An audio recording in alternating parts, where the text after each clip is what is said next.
All right, my wife just got started on this Magic Store Book and Nook, and right away you can tell that the quality of this is amazing. These are like wooden pieces, and they're all pre-painted, and you don't have to worry about painting or cutting them out. You do need to pop them out, but in some bookends, you actually kind of have to cut little pieces of paper out, and you kind of have to paint it.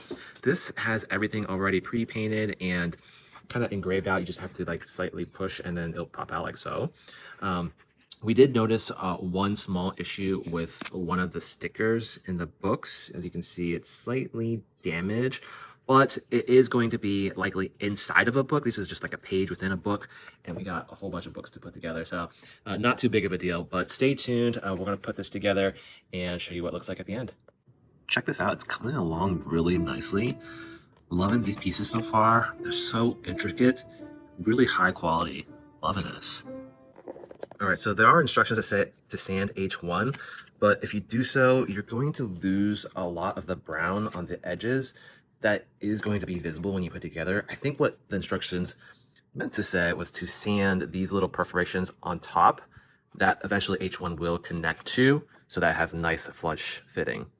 All right, this thing turned out really well. Just take a look at the amazing detail of this book nook. You can see that each little piece was carefully laid and glued by my wife, and the lighting itself looks amazing.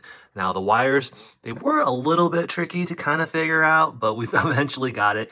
There are some YouTube videos, QR codes in the instructions that is helpful, and probably helpful to just test out the lights even before installing, just to make sure they work before putting all the work of putting this together. Now, this does have a touch sensitive thing right here to turn off the light.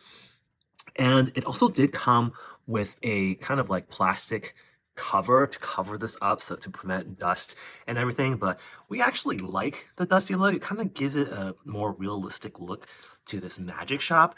But overall, this thing was so fun to build. I would say it took about 6 to 8 hours to fully put together. And I love this hidden feature. At the very top, there's a little spinner here that controls this back shelf door. And you can see it turns into an evil magic shop with all those little ingredients. So that is really cool. Overall, this was a really fun build, and hope you all found this helpful.